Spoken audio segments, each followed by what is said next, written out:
The second week of impeachment hearings on Capitol Hill for President Donald Trump wraps up today. Two more witnesses set to testify as the White House in damage control after Wednesday's testimony.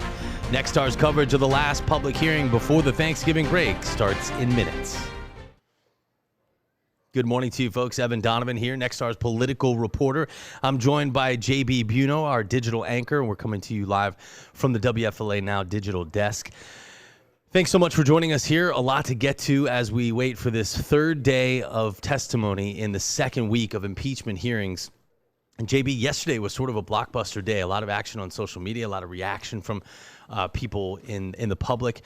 And the White House, as well as the vice president and other members of the cabinet, trying to refute what U.S. Ambassador to the EU, Gordon Sondland, testified to yesterday, talking about how he took what he called, quote, express direction from the president to work with his personal attorney, Rudy Giuliani, on developing some sort of policy towards the Ukraine that involved the announcement of these investigations into the president's political rival, former Vice President Joe Biden, and his son Hunter, and how that all fit in to the military aid that was being withheld at the time. Again, the Ukrainians, we had thought, did not know that military aid was being withheld, but there was a witness who testified yesterday afternoon, Laura Cooper, a Defense Department undersecretary. And for folks who missed it, that was last night. That's after right. the testimony of Ambassador Sondland. That's right. She testified that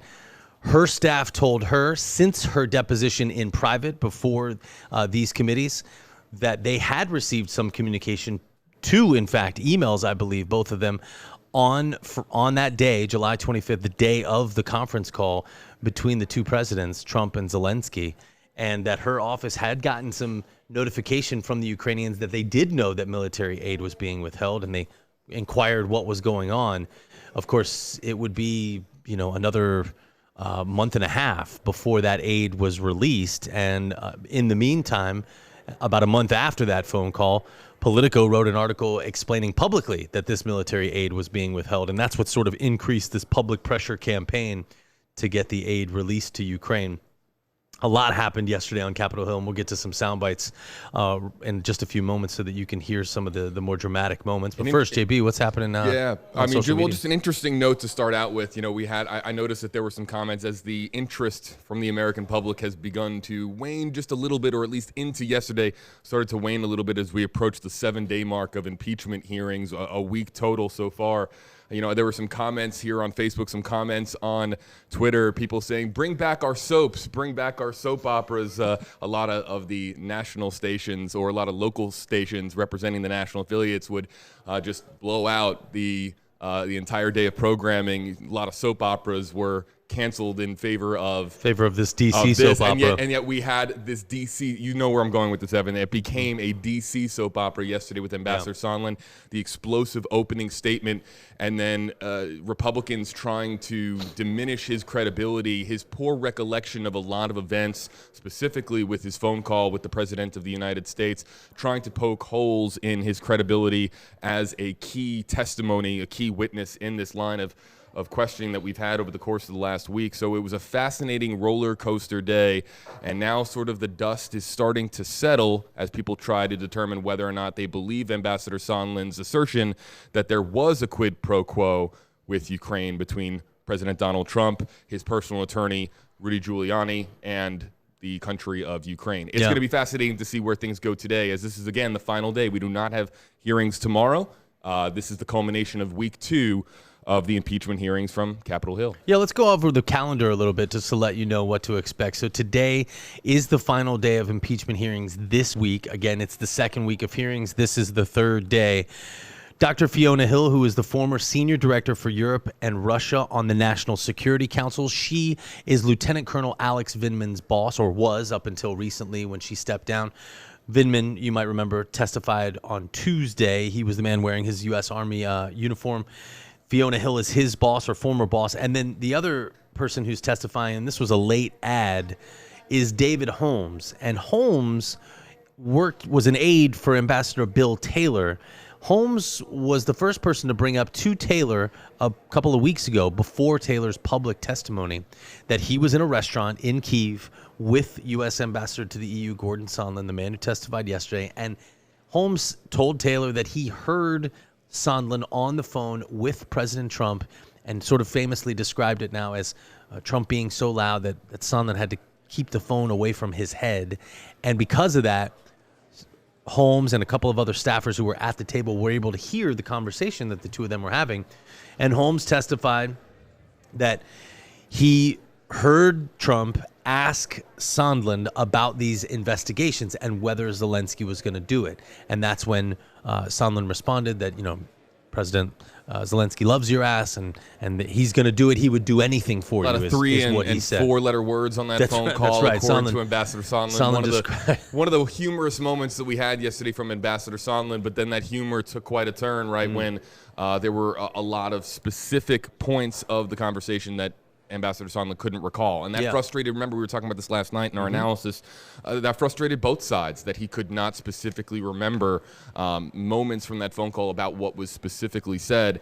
And then also the fact that Ambassador Sondland has been so incredibly frustrated by the fact that he has not been able to get records from the State Department, I believe, records to some of his conversations with the president and other key figures that he works with on a day-to-day basis. So interesting yesterday. That phone call is going to be, I think, a key theme today, as both Republicans and Democrats ask specifically about that phone call. Yeah, and I think a couple other things are going to come up today that we'll get to in just a moment. I hate to do this to you on the fly, JB, but I did just pull over some sound bites from yesterday from Sondland into our impeachment hearings folder. I can get them going. And so if you want to, I think we'll queue up yes quid pro quo if you can. We're just looking over the statement. The opening statement of Dr. Fiona Hill has just been released, and I'm kind of looking into it. She starts by talking about her story, as we have heard from so many of these witnesses, many of them who are immigrants who came to this country for a better life, which is part of what makes our country so fantastic. Have that moment. Let's listen in. This was Ambassador Sondland yesterday saying there was, in fact, a quid pro quo. I know that members of this committee frequently frame these complicated issues in the form of a simple question: was there a quid pro quo?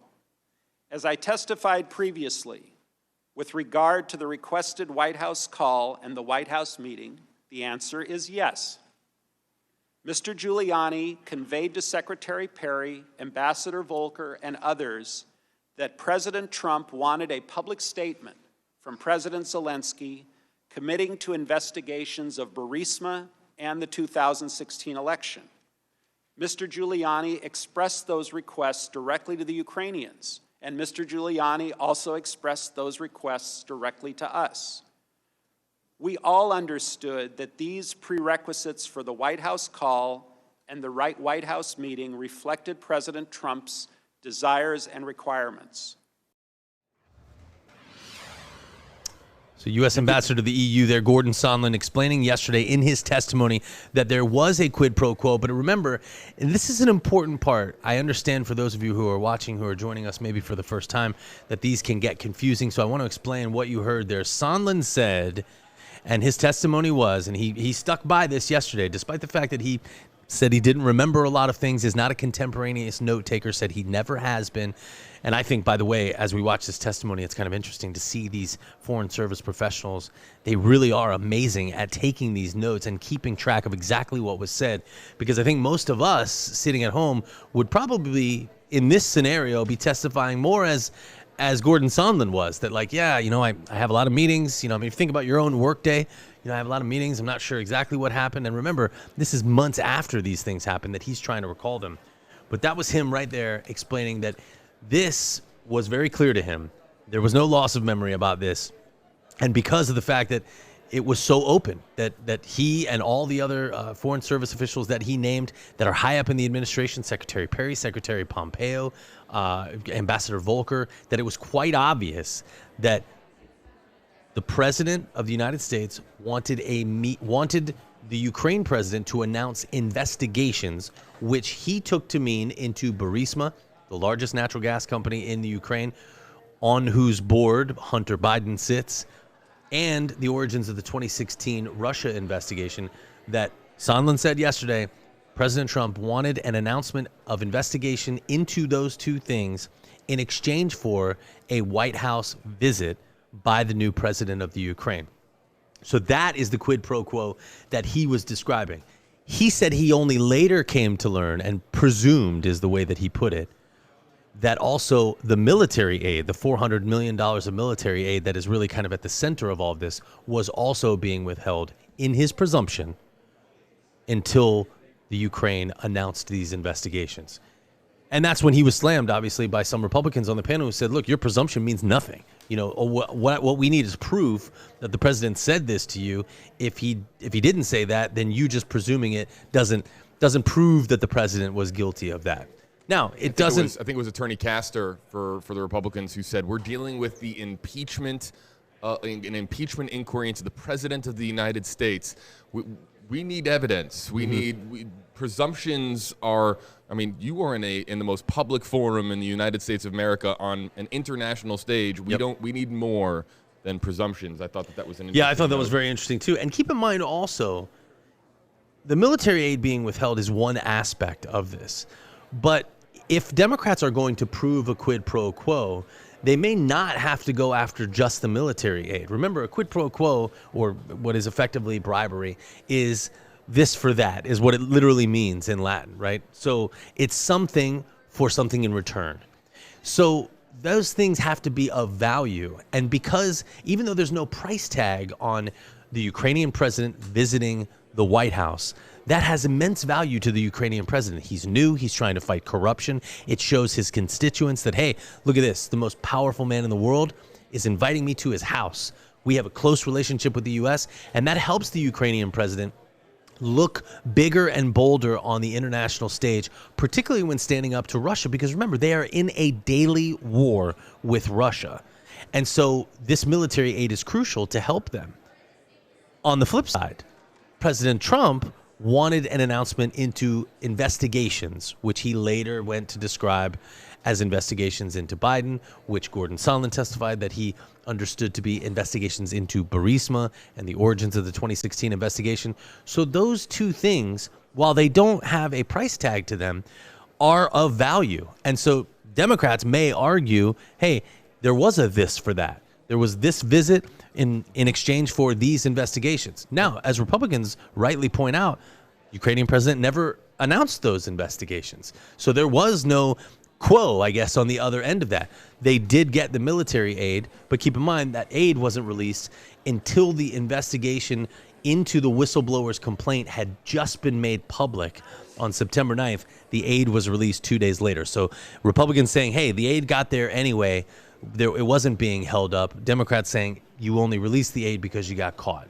So they've been playing that back and forth for days now. And an interesting note to a counter by Adam Schiff yesterday when he noted, Republicans have pointed consistently to the absence of quote unquote tangible evidence in this case as they are looking to forms of bribery. And it was Adam Schiff who quipped back and said, it's not as if the president of the United States actually said the words to Rudy Giuliani, I want you to commit bribery on behalf of the United States of America. Those words were probably never uttered. It was in a more, it was in a form that existed outside of that. It was, as you stated, Evan, that it was likely a this for that if it did in fact occur. I want to note, I'm reading through some of the comments from some people who are joining us really across, across the country here. JB Buno, Evan Donovan with you.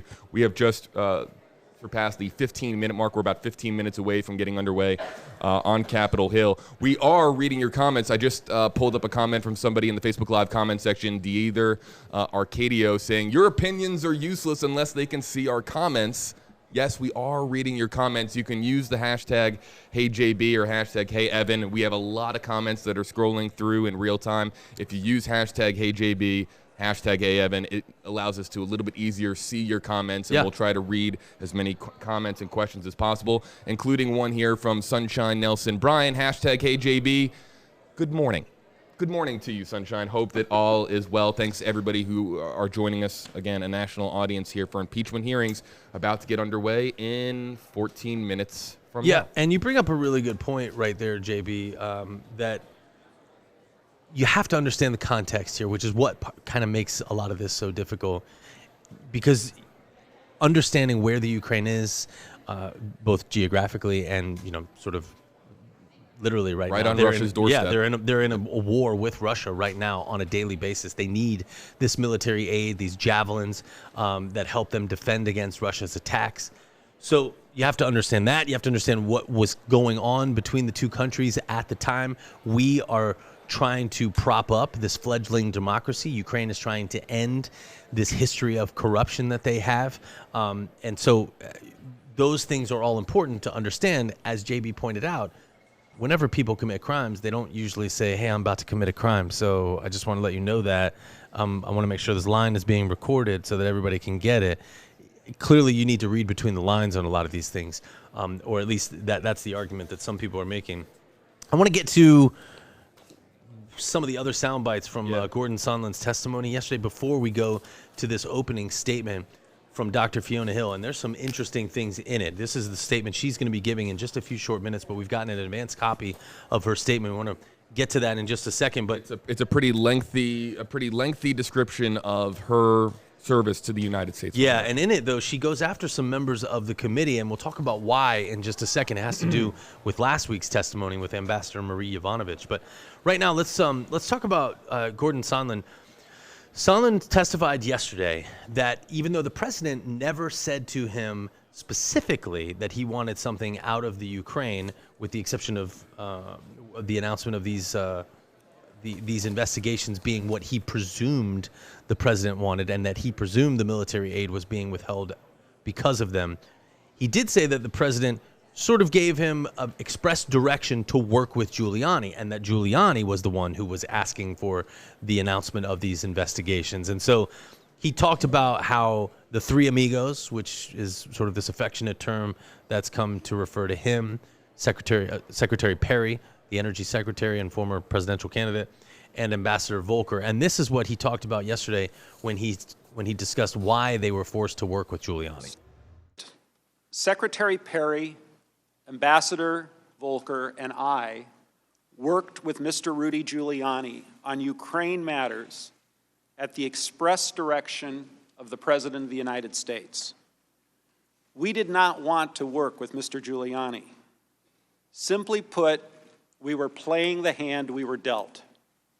We all understood that if we refused to work with Mr. Giuliani, we would lose a very important opportunity to cement relations between the United States and Ukraine.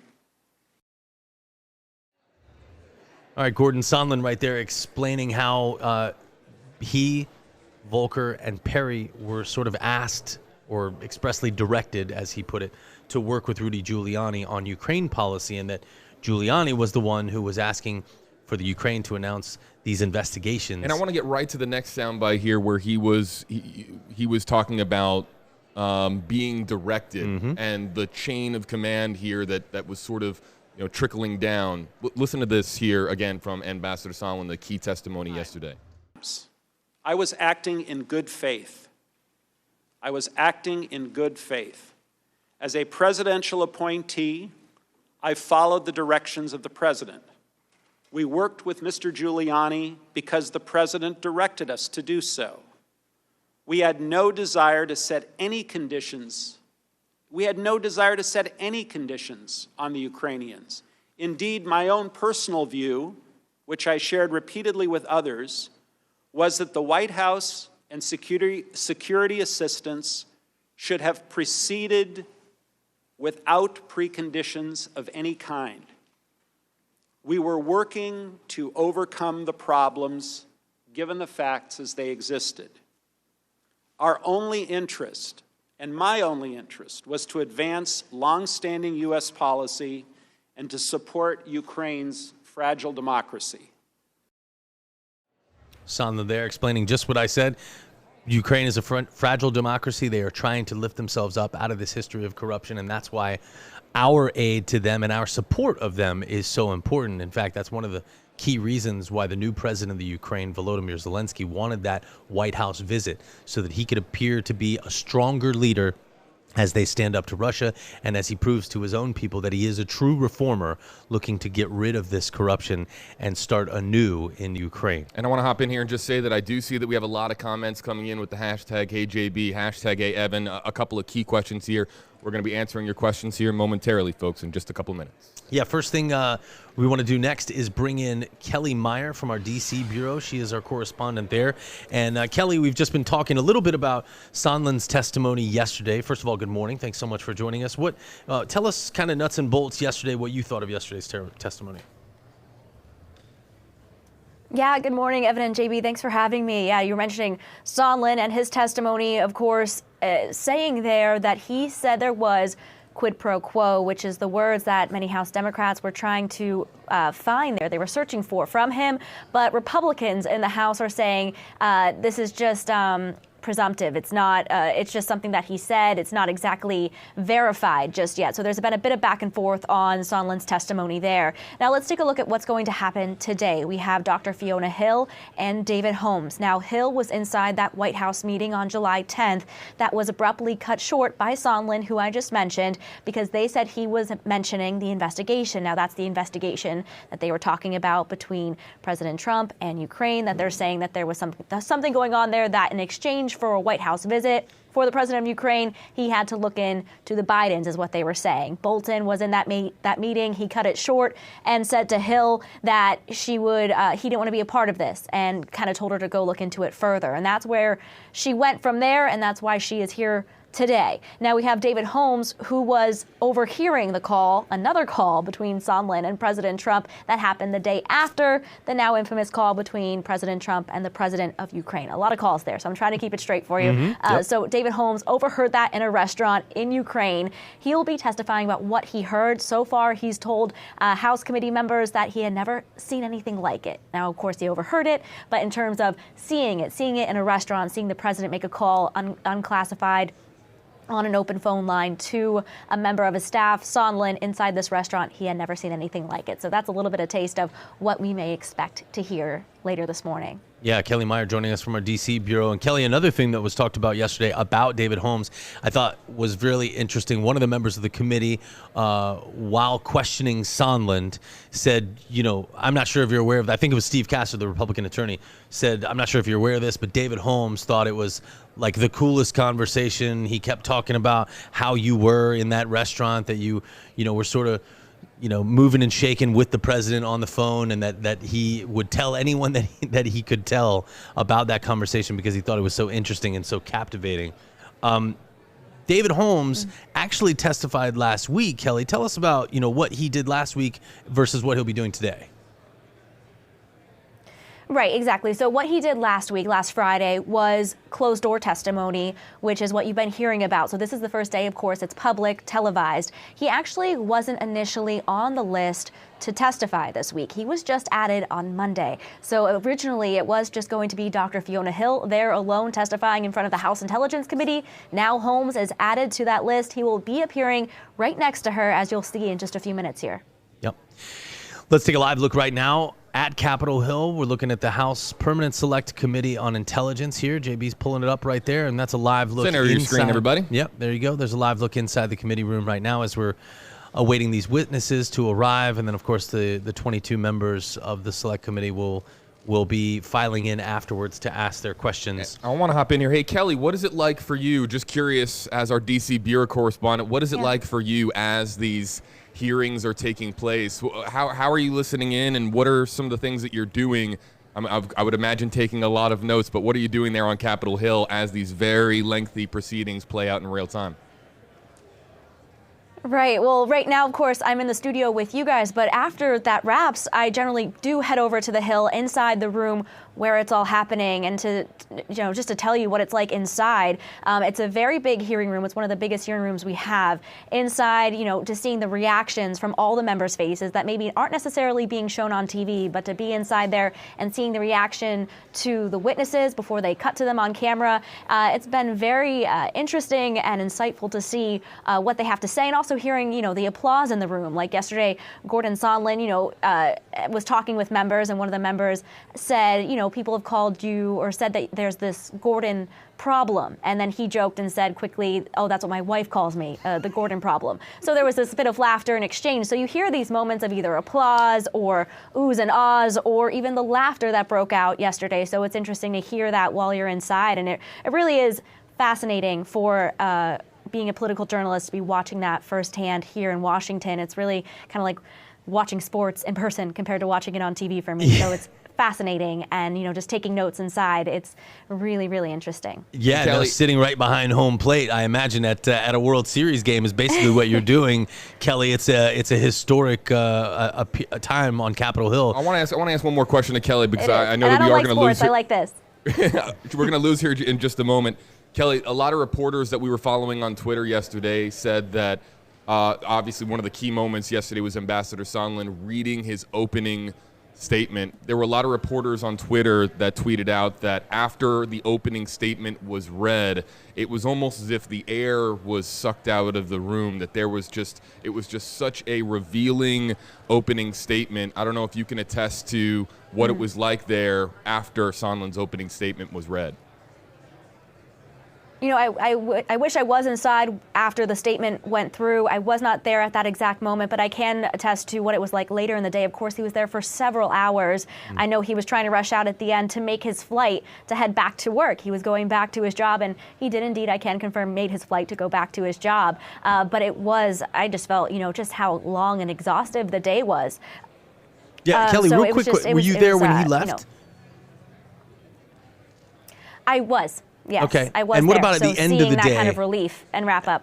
At the end of the day, after the other two Foreign Service diplomats testified, were you there when they left? Because there was some applause inside the room. I love knowing that you were there, because this is what I wanted to ask of someone who was there. And if you weren't, you can talk about just, some of the past few days. There have been applause after some of these people have testified. Yes. I'm imagining because, their testimony is obviously very compelling. These are Foreign Service officials who have spent a lifetime putting their lives on the line for the United States. I mean, it's not just the military who serves. We know it's military families, and also our Foreign Service diplomats who really serve as well. Where was the applause coming from? Was it from people in the crowd? Was it from other journalists? Who was clapping? I will say quickly, because I do have to run here, it was some of the public members in the audience there that were cheering, and they did indeed share some applause after in support, I believe, of the House Democrats in their questioning. But I do have to run there, so I know you do, Kellie. Thank Pushing our luck here with me. Kellie Meyer at the D.C. Bureau. Thank you so much for joining us. That was great color from inside the meeting room. Kellie Meyer again, joining us from D.C. Thanks so much. She's going to be busy today, folks. And we're going to get in trouble for keeping her for that long. So there was an article that went viral. I think that Ambassador Sondland had a little bit of difficulty on his flight out yesterday getting his luggage into the overhead storage bin. That was I'm always monitoring what's going on social media. I think that was Heather Monahan, our digital content our producer. spectacular digital producer. Making sure that we were aware of that. And he said, I think the exact quote was, when people said, "Are you having trouble there?" I think Sondland said, "My entire day has been like this." And clearly people who knew what was going on. Let's quickly get to this testimony, JB, before we go to the Hill, because I'm starting to see some members file in now, and I imagine and I do want to answer a couple of the questions. Okay, here yeah, too, do that. as Let's well. do that first. Okay, so really quickly, a lot of hashtag Hey JB, a lot of hashtag Hey Evan. Sandra Koob just a moment ago saying hashtag Hey JB. Every TV channel should be broadcasting this. This is history. Thank you for streaming it. The only way that I can see with my blank cable company. So being able to bring it to you here on digital, on website, apps, and social media platforms across the country. A lot of people are tuning in through their phones, their tablets, or computers. So we'll be with you all day long. We have another comment here from Scott Nabloski. Hashtag Hey JB. We Americans are so sick of this time and money wasted. Stop it. In big capital letters. I think Scott's speaking to some of the fatigue that has set in. And then there are some others, but I know that we're running out of time because Adam Schiff has just taken his seat here. He has just taken his seat. Look right now for Fiona Hill, Dr. Fiona Hill, in her opening statement. She's going to go after some of the committee members, talking about how this Ukrainian conspiracy theory that eventually ended up pushing out Ambassador Marie Yovanovitch that was coordinated by Giuliani and some of his associates. She is going to say that even though it appears as though this was organized by the Ukraine, that it was helped along and really fomented by Americans like Giuliani. So look for that in her opening statement. She's going to be pretty harsh on the beginnings of the of this sort of Ukrainian conspiracy theory and how that may have affected the job of a lifelong ambassador and diplomat, Marie Yovanovitch, who has worked in the Foreign Service for quite some time. So that's what we're expecting here on Capitol Hill. We're just a couple of minutes away from the beginning of the third day of impeachment hearings in this second week of the impeachment inquiry into President Donald Trump. Let me get to a little bit of that statement while we're waiting, because that gaggle of photographers will clear out before they start here. So I do have a couple of seconds. JB, if you want to pop me up while we watch that in the middle. This is what Dr. Fiona Hill will testify to. She is going to say, based on questions and statements I have heard, some of you on this committee appear to believe that Russia and its security services did not conduct a campaign against our country, and that perhaps somehow, for some reason, Ukraine did. This is a fictional narrative that has been perpetrated and propagated by the Russian security services themselves. Again, talking about how the idea that this was Ukraine that had somehow interfered in our election is a false narrative, and that's what led to a lot of misconceptions here in America. The other thing I'm looking forward to hearing in Fiona's testimony, Dr. Fiona Hill, again, the boss of Lieutenant Colonel Alex Vindman, he was praised widely as being a brilliant Foreign Service professional with great insights into Ukraine. Come up a few times. However, Tim Morrison, who recently took over the job after Fiona Hill left as Vindman's boss, Tim had said that he had gotten warnings from Hill and from some other colleagues that Vindman's judgment should be questioned. That will be interesting. They're going to press Dr. Fiona Hill about that. I'm interested to see what she says about Vindman because, as you might remember, Representative Jim Jordan of Ohio started to go after Vindman and that he may have questionable judgment, that he could have been a possible leaker. And the first thing he did in answering the question was pull out his recent performance review from Dr. Hill and read how she called him brilliant and excellent and that he was a wonderful employee. And so I'm interested to see where they shore up that discrepancy between those two as we come into the morning session here of these impeachment hearings. JB? Yeah, everybody. So we have another comment here coming in, and they're coming in so quickly. I'm going to try my very best here to read it. But it was a comment, I think, that just speaks to how polarizing the topic of impeaching our president is. Jackie Ward in the comment section saying, #HeyJB, what the Democratic Party doing to the president of the United States is treason. They have been doing this since President Trump got in office, and it is disrespectful to him and to America. Enough is enough. Here's another thing. Comment section and social media in general right now amongst the American public, so polarizing. And if I don't know if this is made, if the impeachment hearings have made, President Trump even more polarizing of a figure. I didn't think that was at all possible, but this might even be more polarizing now than it was a few weeks ago because of what's transpiring on Capitol Hill. Quick note as well, please follow JB and I on social media. We both have Facebook pages. You can find it under our names. Oh, yeah. We'd love to read your comments, find out more about what you would like to see on these streams. You can give us any feedback, any criticism, any praise, whatever you want. We would love to hear from you. We like to engage with people because it helps us tailor our coverage to what you think is most valuable as you're coming into these hearings. Again, we've been doing this for the second week in a row now, 5 days worth of testimony. We bring in analysts and experts to talk to you in the breaks and usually before and after the hearings to just sort of break down what you're hearing and give you some perspective and some color on what's happening. And we bring you perspectives from both sides of the aisle, which of course is very important because many of you sit on both sides as you join us here on these impeachment hearings. Our live stream from Nexstar over the digital airwaves, I should say, is about to come to you live for this third day of impeachment hearings in the second week of testimony. You're looking at Representative Adam Schiff, the chairman of the House Intelligence Committee. On his left, to your right, Ranking Member Devin Nunes, both representatives from California.